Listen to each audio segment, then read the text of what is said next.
ओम नमः सिद्धेभ्य। ओम जय जय जय नमोस्तु नमोस्तु नमोस्तु। नमो हरियंताणं नमो सिद्धाणं नमो ऐरियाणं जैनं नमो लोय सवितानं। ओकारं बिंदु संयुक्तं नित्यं ध्यायन्ति योगिनः। कांदं मोक्षदं च ओंकाराय नमो नमः। सकल भूतल मल कलंका मुनि भी रूपासे तीर्था सरस्वती अर्जुनो दुरिता अज्ञानतिमिरन्धानां ज्ञानाञ्जन शलाकया श्री गुरुवे श्री परम गुरुवे नमः। परम्पराचार्य श्री गुरुवे नमः। सकम शेषां परिवर्तकं धर्म संबंधकं भव्य जीव मन प्रतिबोधकारकमितं शास्त्रं त्रिपदं पुराणां देयम् अस्य मूलगणपतार तदुत्तर गणपताय श्री गंधर्देव प्रतिगंधर्देव तेषां माध्यम श्री जवितेन आचार्येण विरचितं सर्वेश्वतार साधन्त्या सर्वन्तु मंगलम भगवान वीरो मंगलम गौतमो गणि मंगलम कुंकुमाद्य नमोस्तु मंगलम सर्वमंगल मांगल्यम सर्वकल्याणकारकं धर्माणां जैनं जयतु शासनम जैनं जयतु शासनम जैनं जयतु शासनम। 9 बजे तक का 4 प्रकार के आहार का त्याग।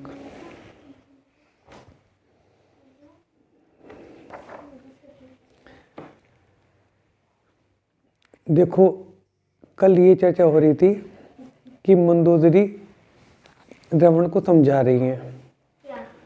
वे ये समझा रही हैं कि उन्होंने रावण ने जो कार्य किया है वो अपनी विषय कसायों के वशीभूत होकर किया है और वो उनके कुल परंपरा को भी शोभनीय नहीं है। अब देखो रावण क्या कहती हैं। रावण क्या कहते हैं, यह सुनकर रावण मंदोदरी से कहने लगे, ये तो शायद बोल दिया था। चलो, यह सुनकर रावण मंदोदरी से कहने लगे, हे चंद्रवदनी कमलालोचने, तुमने यह कहा कि किसका रूप बनाऊं, परंतु अन्य की सुंदरता से तुम्हारी सुंदरता किसी तरह से भी कम नहीं है। तुम्हारा जैसा भी रूप है मुझे वह अति प्रिय है। मेरे लिए दूसरी स्त्री इतनी सुंदर कभी नहीं हो सकती। मंदोदरी ने हर्षित होकर कहा, हे देव, सूर्य की तुलना दीपक से नहीं हो सकती। जो कुछ मैंने कहा वह सब आपके लिए हित के लिए ही था। चाहो तो किसी से भी पूछ लो। मतलब मंदोदरी को भी इस बात का अनुमान है कि मेरे जैसी रूपवती स्त्री मिलेगी ही नहीं। मंदोदरी को खुद भी इस बात का आइडिया है और वे अपने लिए खुद ही कह रही हैं कि सूर्य की तुलना दीपक से नहीं की जा सकती। मतलब सीता जी मेरे सामने कहीं तक भी कोई मायने नहीं रखती। और वे साथ में ये भी बता रही हैं कि मैंने जो भी कुछ कहा है वह हम सबके हित के लिए ही है। मैं भी स्त्री ही हूँ, मुझ में इतनी बुद्धि कहाँ। जिस प्रकार विष्णु कुमार को विक्रिया रिद्धि याद ही नहीं थी, पर जब लोगों ने याद दिलाया तभी स्मरण हुआ। यह पुरुष, यह स्त्री, ऐसा विकल्प मंद बुद्धि लोगों के पास ही होते हैं। आप पर स्त्री को तजो, मैं जानकी को लेकर राम के पास जाऊंगी तथा फिर राम को तुम्हारे सामने लेकर आऊंगी। साथ ही साथ इंद्रजीत, मेघनाथ और देवर कुंभकर्ण को भी लेकर आऊंगी। अनेक जीवों की हिंसा का क्या औचित्य है। यह सुनकर रावण को क्रोध आ गया। तुम शीघ्र ही यहाँ से ऐसी जगह चली जाओ जहां तुम्हारा मुख भी मुझको नहीं दिखाई दिए। रावण ने कहा, तुम तो अपने आप को व्यर्थ ही पंडित मानने लगी हो। अपने को छोड़ो दूसरे की प्रशंसा करती हो।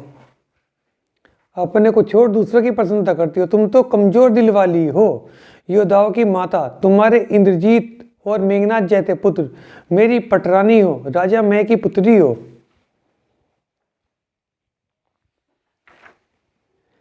तुम्हारे अंदर ऐसी कायरता कहाँ से आ गई।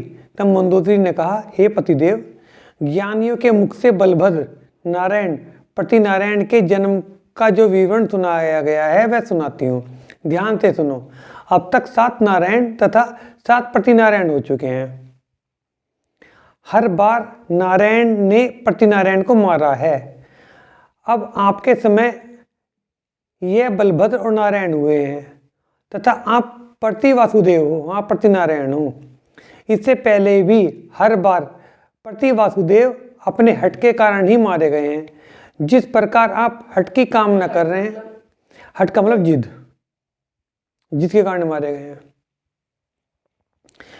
जो बुद्धिमान है वही कार्य करते हैं जो लोक और परलोक में सुख का कर्ता बने, जिससे दुख की उत्पत्ति न हो। यह जीव चिरकाल से विषय भोग से संतुष्ट नहीं हुआ, तुम पाप से मोहित हो गए हो, यह व्यर्थ ही है। उचित बात तो यह है तुमने बहुत काल तक भोग किया है, अब वैराग लेकर मुनि व्रत रखो या श्रावक के व्रत रख दुख का नाश करो। अनेक तरह से समझाकर महासती मंदोदरी हाथ जोड़कर पति के सामने परम हित की प्रार्थना व कामना करती हुई पति के पैरों में पड़ गई। तब रावण ने मंदोदरी को उठाकर कहा, तुम निकारण क्यों भयभीत हो रही हो? मुझसे अधिक शक्तिशाली इस संसार में कोई नहीं है, तुम स्त्री स्वभाव से व्यर्थ ही भयभीत हो रही हो। तुमने कहा जो ये बलभद्र नारायण है, अगर वे नाम के नारायण और बलभद्र भी हुए भी तो भी क्या फर्क पड़ता है?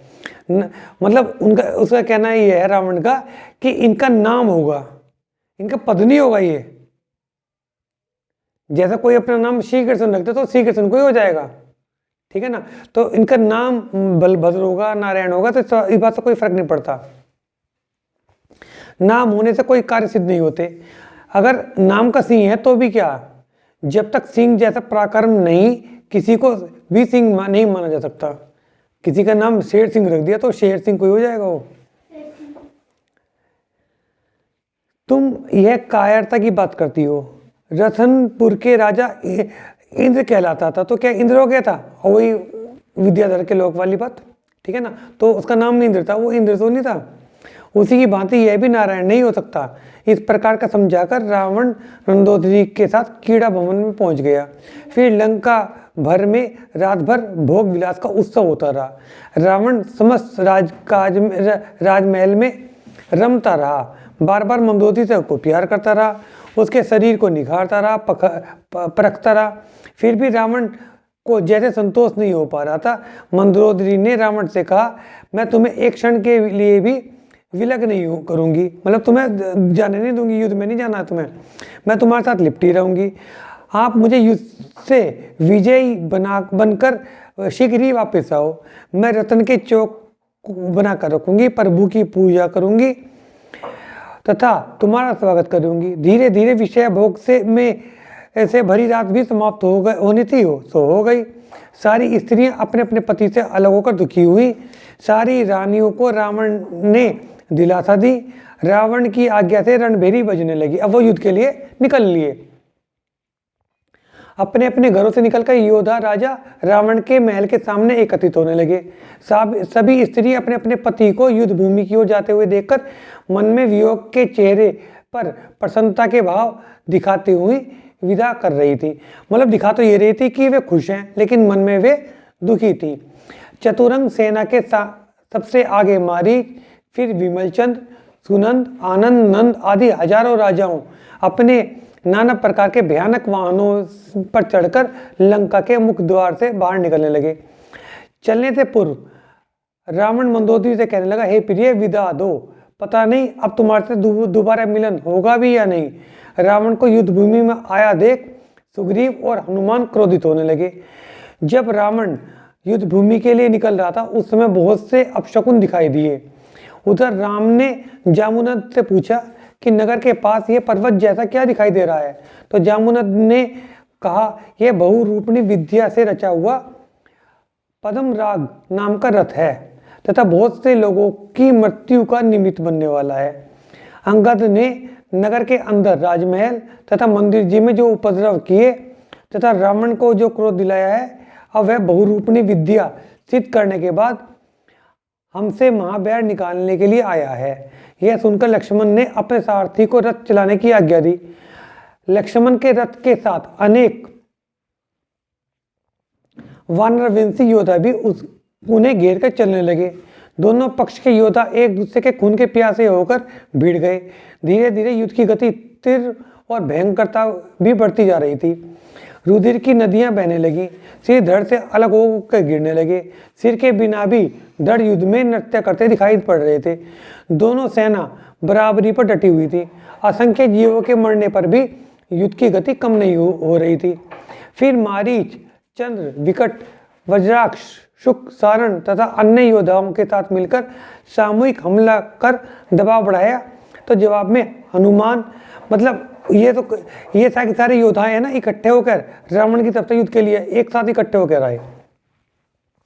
तो उनके जवाब में हनुमान, चंद्रमारीच, नील, मुकुंद, भूतस्वन आदि योद्धाओं ने इस पक्ष में माली, काकबली, सूर्यार, मकरध्वज, अश्निरथ के सामने वानरवंशी, भूधर, अचल, समोद, निकल, कुटिल, अंगद, सुसेन, सुखेन, कालचंद्र, उर्मितरंग ने मोर्चा संभाल रखा था।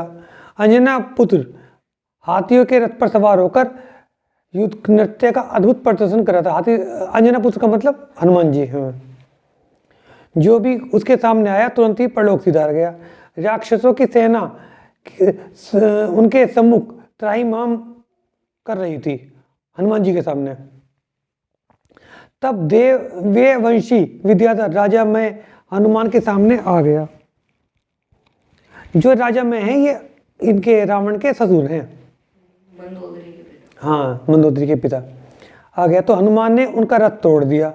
मैंने दूसरा रथ निकाले तो वह भी तोड़ दिया। अपने ससुर मैं को परेशान देख रावण ने बहुरूपणी विद्या का सहारा लिया। तो राजा मैं ने हनुमान, भामंडल तथा सुग्रीव के रथ को तोड़ दिया। जब विभीषण उनकी मदद के लिए आगे बढ़े तो विभीषण तथा राजा मैं में भयंकर युद्ध होने लगा। मैंने विभीषण का कवच तोड़ दिया। विभीषण अपने ही रक्त में सराबोर हो गए। यह देखकर राक्षस की सेना का विध्वंस करते हुए राम राजा मैं के सम्मुख पहुंच गए। हनुमान, भामंडल तथा सुग्रीव को दिलासा दी। राम के वहां पहुंचने से वानर सेना में उत्साह का संचार हुआ। राम तथा मैं से युद्ध होने लगा। राम तथा मैं में युद्ध होने लगा। राम के प्रहारों से व्याकुल हो मैं को देख रावण मैं की ओर तेजी से दौड़ा, परंतु लक्ष्मण ने रास्ते में ही रोक लिया। हे विद्याधर, कहाँ भागे जा रहे हो? मैंने तुम्हें देख लिया है। हे राजा, है पापी, चोर, परिस्थिति का हरण करने वाले, अधम, दुराचारी, आज मैं तुम्हारी ऐसी दशा करने जा रहा हूँ जो काल में कभी किसी की ना कर सके। हे कुमानुष, हे श्री राघव देव जो समस्त पृथ्वी के स्वामी हैं, उन्होंने मुझे आज्ञा प्रदान की कि मैं तुम्हें सजा दूं और जो चोर को दी जाती है। रावण ने जवाब दिया, हे मूर्ख, शायद तुमने मेरा नाम ही नहीं सुना। पूरी पृथ्वी पर जो भी सुखदायक वस्तु है उस पर मेरा अधिकार है। मैं राजा, पृथ्वीपति, जो भी सर्वश्रेष्ठ तथा उत्कृष्ट वस्तु है वह मेरी है। घंटा हाथी के गले में ही अच्छा लगता है, किसी कुत्ते के गले में नहीं। जितनी भी संसार की उपयोगी वस्तुएं हैं सारी मेरे घर में हैं और किसी के पास नहीं। तुम मनुष्य मात्र है, व्यर्थ ही प्रलाप कर रहा है। तेरी औकात क्या है? तुम मुझ में से बराबरी नहीं कर सकते। मैं भिखारी से क्या युद्ध करूं? तब लक्ष्मण ने कहा, तुम कैसे पृथ्वीपति हो यह मैं भली भांति जानता हूँ। आज तुम्हारा सारा घर खंडित किए देता हूँ। अब बातें मत करो, युद्ध करो। पहला प्रहार रावण ने किया। पहले दोनों साधारण बाणों का प्रयोग किया। लक्ष्मण ने रावण के सारे बाण काट डाले। रावण ने मेघ बाण चलाया तो लक्ष्मण ने पवन। मेघ का मतलब जिससे बादल आ जाए, तो पवन का मतलब जिससे हवा आ जाए। हवा बादलों को हटा देगी, प्रभाव को दूर किया। रावण ने अग्निबाण को, लक्ष्मण ने वरुण का मतलब पानी चलाकर व्यर्थ कर दिया। लक्ष्मण ने पाप बाण को धर्म बाण से, ईंधन बाण को अग्निबाण से, तिमिर बाण को सूर्य बाण से प्रभावहीन कर दिया। रावण ने लक्ष्मण पर नाग बाण चलाया तो उसका जवाब गरुड़ बाण से दिया। लक्ष्मण के सर्प बाण का जवाब रावण ने मयूर बाण से दिया। फिर लक्ष्मण पर विघन बाण चलाया तो लक्ष्मण के पास उसका जवाब नहीं था। लक्ष्मण के वरदंड आदि अनेक अस्त्र चलाए। दोनों योद्धा समान युद्ध कर रहे थे। दोनों को युद्ध करते हुए 10 दिन बीत गए। 10 दिन तक युद्ध चलता रहा। हैं? पता नहीं भाई, इसमें तो इतना ही लिखा। यूं भी हो सकता है कि रात्रि को युद्ध में विराम हो रहा हो। हाँ हाँ हाँ, वो तो कह रहा हूँ मैं। यक्ष, किन्नर, गंधर्व, अप्सराएं चकित होकर दोनों का युद्ध आकाश से देख रहे थे तथा दोनों पर पुष्प वर्षा कर रहे थे। एक चंद्रवर्धन नाम के विद्याधर की 8 पुत्रियां कौतूहल से लगातार युद्ध देख रही थी। एक अप्सरा ने उनसे पूछ लिया, तुम देवियों की तरह दिखने वाली सुकुमारी कौन हो? तुम्हारी विशेष रुचि लक्ष्मण में क्यों ज्यादा दिखाई दे रही है? तब उन्होंने विनयपूर्वक जवाब दिया, जब देवी सीता का स्वयंवर हुआ तब हम भी वहां अपने पिता के साथ गई थी। वहां श्री लक्ष्मण को देखकर हम मोहित हो गई थी तथा पिता ने हमारा विवाह लक्ष्मण से करने की स्वीकृति दे दी थी। अब वह इस संग्राम में भाग ले रहे हैं। पता नहीं क्या होने वाला है। यह मनुष्यों में चंद्रमा के समान हमारे स्वामी प्राणनाथ हैं। अब जो भी उनका भविष्य है वही हमारा है। तब ही लक्ष्मण की निगाह उन पर पड़ी तो वे सभी 8 कन्याएं परामर्श को प्राप्त हुई। वह कहने लगी, हे नाथ, आपका कार्य निर्विघ्न सिद्ध हो। यह सुनकर लक्ष्मण को विघ्न बाण का तोड़ सिद्ध बाण स्मरण होकर आ गया। वो जो विघ्न बाण छोड़ा था ना, वो उसका उत्तर नहीं था रावण के लक्ष्मण जी के पास, लेकिन उन्हें याद आ गया। फिर सिद्ध बाण स्मरण हो आया, जिससे उस विघ्न बाण का प्रभाव निरस्त हो गया। अब जो भी बाण रावण चलाए, लक्ष्मण के पास उसकी काट मौजूद थी। अब रावण ने बहुरूपनी विद्या के बल से रण क्षेत्र में माया पैदा कर दी। लक्ष्मण ने रावण का सिर काट दिया तो रावण के 2 सिर हो गए। जब वे 2 सिर को काटा तो वे 4 हो गए। फिर जब 4 को काटा तो 8 हो गए, 16 हो गए, 16 के 32 हो गए। वह संख्या हजारों शीश तथा हजारों हाथों तक जा पहुंची। चारों ओर रावण के मुकुट सहित सिर ही सिर नजर आ रहे थे। रावण अकेला महासेना में बदल गया था। लक्ष्मण सोचते रहे कि रावण का से किस तरह निपटा जाए। हजारों बाणों का संचार भी करता रहा। अंततः रावण माया से थककर चूर हो गया। सारा शरीर पसीने से सारोबार हो गया। पसीने की धाराएं बहने लगी। रावण ने बहुरूपणी विद्या के बल से भयंकर युद्ध किया, परंतु लक्ष्मण की शक्ति के सामने बहुरूपणी विद्या का बल काम नहीं आया। अंततः रावण ने मायाचार को छोड़कर स्वाभाविक रूप से लक्ष्मण से युद्ध करने का प्रयत्न किया, परंतु सारी शक्ति का उपयोग करने के बाद भी लक्ष्मण वासुदेव को नहीं जीत सका। फिर वह प्रलय काल के सूर्य के समान प्रभाव वाले दुश्मन का सर्वनाश करने वाले चक्ररत्न को स्मरण करने लगा, जिसका आकार बताया ना जा सके। अब उसने चक्ररत्न उत्पन्न करने की कोशिश करता। चक्ररत्न वो वाला नहीं हो सकता, चक्रवर्ती वाला, वो चक्रवर्ती के पास होता है। इनके पास भी कोई चक्र होता होगा। हाँ, इनके पास सुदर्शन चक्र इनके पास भी था, लक्ष्मण जी के पास। हाँ, लक्ष्मण जी के पास था ना, लक्ष्मण जी के नहीं, श्री कृष्ण जी के पास। तो चक्ररत्न को स्मरण करने लगा, जिसका आकार बताया ना जा सके। महादैदीप्यमान दिव्य वर्ज के समान महा अद्भुत उसके अंग नाना प्रकार के रत्नों से सजे हुए, दिव्य माला तथा सुगंध से भरपूर, अग्नि के समूह के बराबर महाप्रकाशवान, वैडूर्य मणि के हजारों आरे नुमा कांटे युक्त, असहनीय हजार यक्ष जिसकी सदैव सुरक्षा में लगे रहते हैं, महाक्रोध से भरा हुआ काल के मुख के समान वह चक्र स्मरण करते ही प्रकट हो गया। उसकी ज्योति के सामने अंजन गिरी के समान रावण भूमि पर जा गिरा। अच्छा, चक्र इन्होंने लक्ष्मण जी ने प्रकट किया नहीं, पे 2 पलटिए। सूर्य की कांति के नगण्य सी हो गई थी। उसे देखकर आकाश में खड़े हुए होकर युद्ध में देख रहे देवगण भी भागकर दूर चले गए। लक्ष्मण उस चक्र को देखकर शांति तथा धीरता के साथ खड़े रहे। फिर रावण को संबोधित किया, हे अधम, इसे क्यों ले रहे हो? जैसे कोई भिखारी कौड़ी ले रहा हो। तुम्हारे पास शक्ति बची है तो फिर प्रहार करो। ऐसा सुनकर रावण ने क्रोध में आकर लक्ष्मण पर चक्र चला दिया। बादलों की गर्जना कर सुदर्शन चक्र है। सुदर्शन चक्र, सुदर्शन चक्र तो श्री कृष्ण जी के पास तो सुनने में आया, मतलब इनके पास भी कोई चक्र होगा रावण के पास। तो उस चक्र की उन्होंने विशेषताएं तो बताई कि उसके हजारों यक्ष भी उसकी सुरक्षा करते थे। तो रावण ने लक्ष्मण पर चला दिया वो चक्र। बादलों की गर्जना के समान शब्द करता हुआ अति वेग से प्रलय काल के सूर्य की भांति चक्र चला। लक्ष्मण उसे आते हुए देख चक्र के निवारण के लिए कई यत्न सोचने लगे। श्री राम ने वज्रावर्त धनुष पर अमोघ बाण चलाया और फिर हल मूसल लेकर चक्र को रोकने का प्रयत्न करा। सुग्रीव ने गदा के द्वारा, भामंडल खड़ग लेकर, विभीषण त्रिशूल लेकर, हनुमान मुदगर लेकर, अंगद पारण नाम का अस्त्र लेकर, सभी योद्धा अपने अपने शस्त्रों को लेकर उस चक्र को रोकने का प्रयत्न किया, परंतु चक्र किसी के रोके नहीं रुका। फिर लक्ष्मण के पास पहुंचकर 3 परिक्रमा ली और अपना स्वरूप छोटा कर लक्ष्मण के हाथ में विराजमान हो गया, क्योंकि ये वासुदेव थे लक्ष्मण जी। तो चक्र खुद ही उनके पास आ गया, मतलब रावण के पास से चक्र लक्ष्मण जी के पास आ गया, विराजमान हो गया। शांत रूप जो सदैव ही बिल्कुल शांत हो गया, जो सदैव ही सुखदायी होता है। लक्ष्मण के हाथ में महाविलक्षण चक्ररत्न को देखकर सारे वानर वंशी योद्धा हर्ष से नृत्य करने लगे।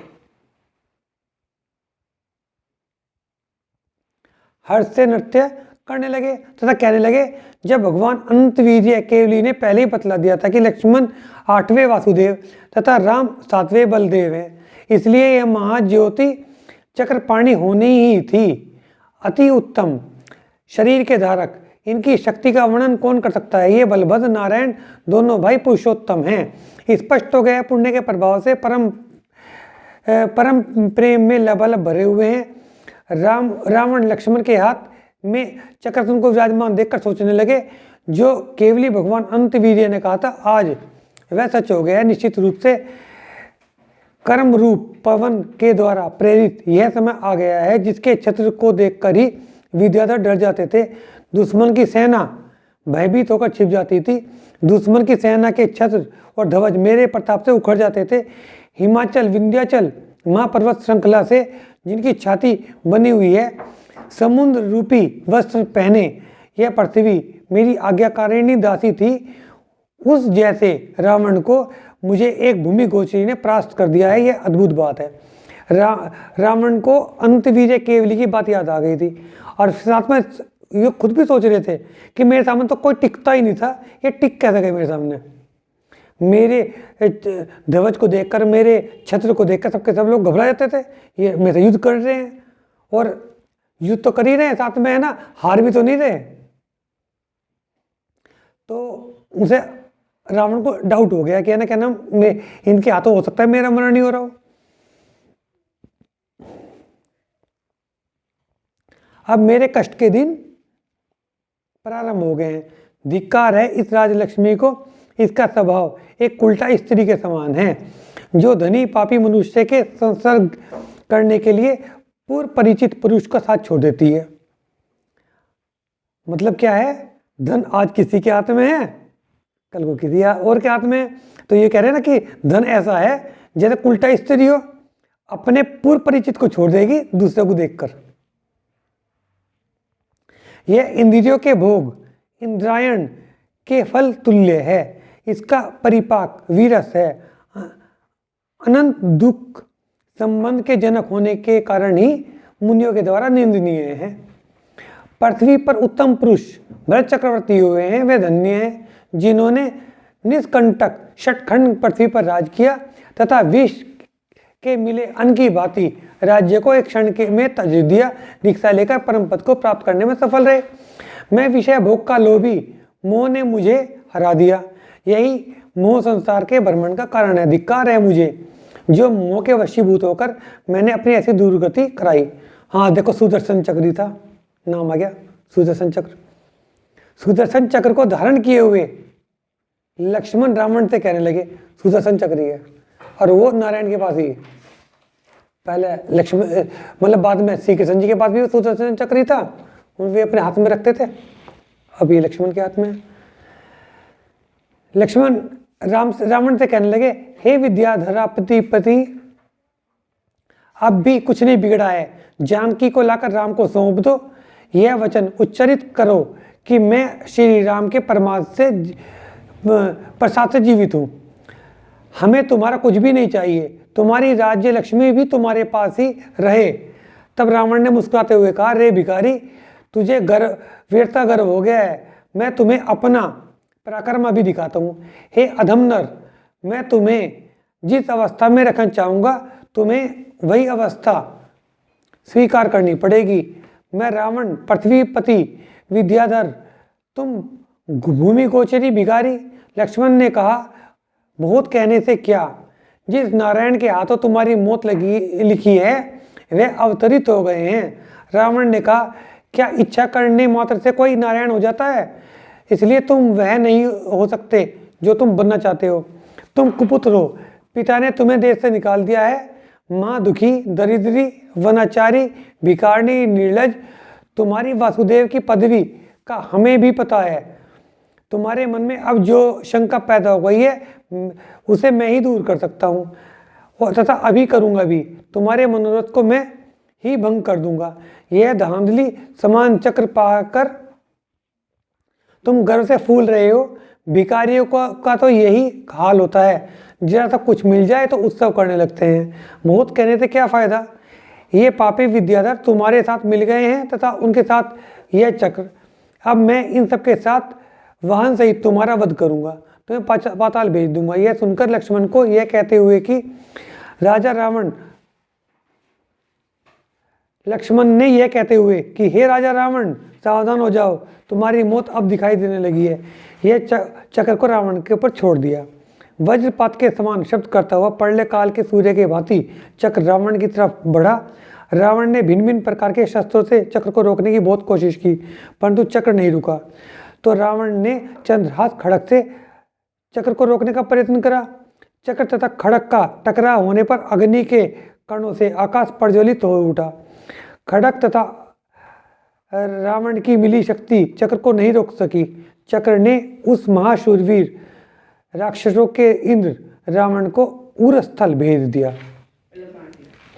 उर कमल हृदय अंजन गिरी के समान रावण भूमि पर जा गिरा। स्वामी को गिरता देख राक्षस सेना भयभीत होकर भागने लगी। तो राम की आज्ञा से राजा सुग्रीव, भामंडल तथा हनुमान ने शरणागत को अभयदान दे दिया। उन्हें कह दिया कि तुम्हें डरने की जरूरत नहीं है। अपने बड़े परम प्रतापी भाई को पृथ्वी पर निर्जीव पड़ा देख विभीषण भी मूर्छित होकर गिर पड़े। बहुत देर के बाद उनकी चेतना लौटी तो आत्मघात करने के लिए तैयार हुए। तत्क्षण आत्महत्या, सुसाइड। तत्क्षण ही श्री राम ने उनका हाथ पकड़कर उन्हें सीने से लगा लिया तथा धीरज बंधाया। विभीषण फिर मूर्छित हो गए। राम ने उन्हें सचेत किया तो विलाप करने लगे और उनका बिलखना सुन योद्धा भी करुणा से भर उठे। हे भाई, उदार क्रियावंत, सामंतों के स्वामी, महाशूरवीर, रणधीर, शरणागत पालक, महामनोहर, तुम ऐसी अवस्था को क्यों प्राप्त हुए? मैंने सदैव ही आपकी भलाई के लिए कहा, परंतु आपने उसे माना क्यों नहीं? ऐसी क्या परिस्थिति थी कि मैं तुम्हारे चक्र के द्वारा कटे शरीर को पृथ्वी पर निर्जीव पड़े देखने के लिए दुर्भाग्य प्राप्त कर रहा हूँ। हे देव, विद्याधरों के महेश्वर, हे लंकेश्वर, भोगों के भोक्ता, यह सेज आपके शयन करने योग्य नहीं है। हे नाथ, उठो। सुमधुर वचन बोलने वाले, मैं तुम्हारा बालक हूँ, कृपया मुझे से कुछ कहो। हे गुणाकर, कृपा निधान, मैं शोक के समुद्र में डूब रहा हूँ, मुझे हाथ पकड़कर यहाँ से निकालो। विभीषण विलाप कर रहे थे, बिलख रहे थे तो आंसू की नदी बह रही थी। रावण की मृत्यु का समाचार जैसे ही राजमहल में पहुंचा तो सारी रानियां जो जिस हालत में थी उसी में अश्रुपात करते हुए बिलखते बिलखते गिरते पड़ते रणभूमि पर उसी स्थान पर एकत्र होने लगी जहां उनके पति का निर्जीव शरीर पड़ा था। रानियां पति के निर्जीव धूल दूषित मुद्रा को देखकर चेतनाहीन होकर पृथ्वी पर गिर पड़ी। 18,000 रानियां अपने परिवार तथा सखियों सहित विलाप कर रही थी, जिन्हें सुनकर किसका हृदय द्रवीभूत न हो जाए। विभीषण को राम, लक्ष्मण, सुग्रीव, भामंडल तथा हनुमान ने अत्यंत स्नेहपूर्वक गले से लगाया और सांत्वना दी। हे राजन, अब रोने से क्या लाभ? अब विषाद को तजो तथा कर्म की गति को आप नहीं जानते। पूर्व कर्म के प्रभाव से ही प्राणी अवश्य कष्ट को प्राप्त होता है, उसका शोक क्यों?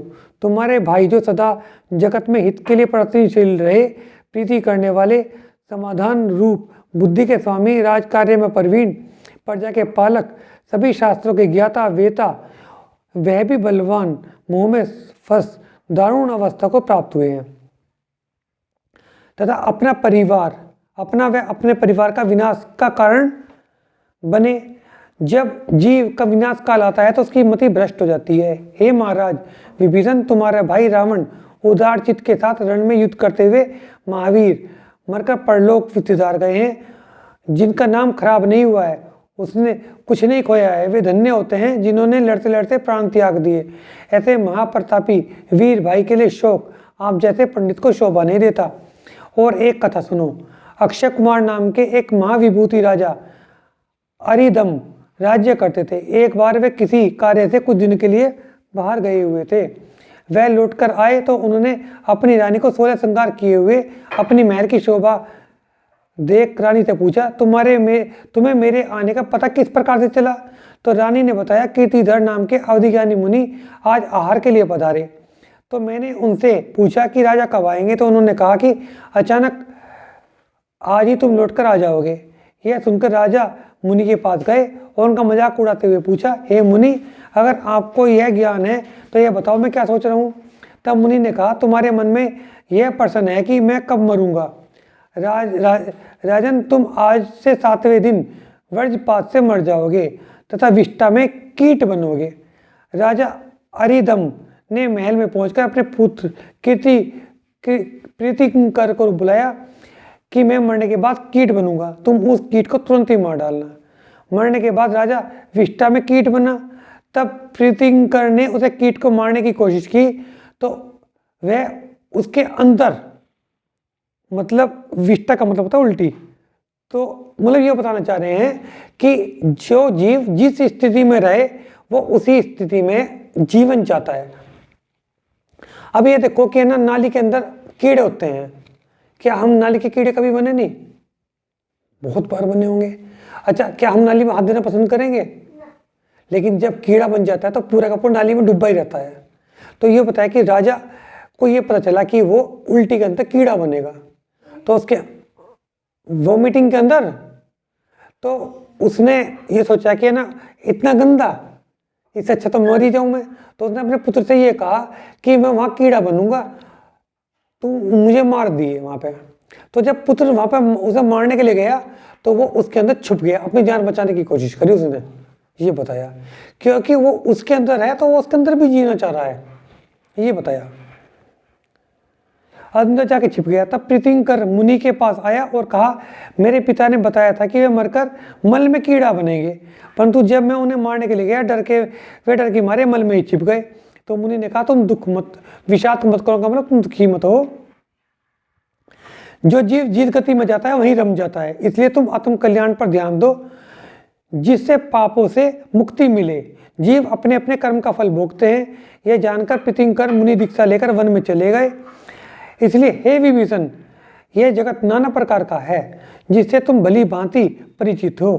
तुम्हारा शूरवीर भाई दैव योग से नारायण के हाथों मारा गया है। यह शोक दुख का कारण है, इसे तज दो। इस बात से भी मतलब बुरे कर्म बनते हैं। भामंडल के मुख से यह कथा सुनकर विभीषण को शोक कम हुआ। जिनवाणी जग मैया जन्म दुख मेट दो। जिनवाणी जग मैया जन्म दुख मेट दो। जन्म दुख मेट दो, मरण दुख मेट दो। जिनवाणी जग मैया जन्म दुख मेट दो। समोसण सा महल तुम्हारा दर जैसे भैया। समोसण सा महल तुम्हारा गण जैसे भैया। कूंद कूंद से पुत्र तुम्हारे तीर्थंकर से। जन्म दुख मेट दो। जिनवाणी जग मैया जन्म दुख मेट दो। सात तुझे द्रव्य बताए हो उपकारी मैया। सात तुझे द्रव्य बताए उपकारी मैया। जो भी शरण में आया उसकी पार लगा दो नैया। जन्म दुख मेट दो जिनवाणी जग मैया जन दुख मेट दो संकट मोचन जन नाम तुम्हारा तुमो जग की मैया संकट मोचन नाम तुम्हारा जग की मैया हाथ जोड़कर तीत नवाऊं पढ़ूं तुम्हारे पैया जन्म दुख मेट दो जिनवाणी जग मैया जन दुख मेट दो या वाणी के ज्ञान से सूझे लोकालोक तो वाणी मस्तक नमो सदा दे तू दोख हे जिनवाणी भारती तोय जपू दिन रैन जो तेरी शरणा गए सो पावे सुख चैन जिनवाणी माता की जय जय जिने।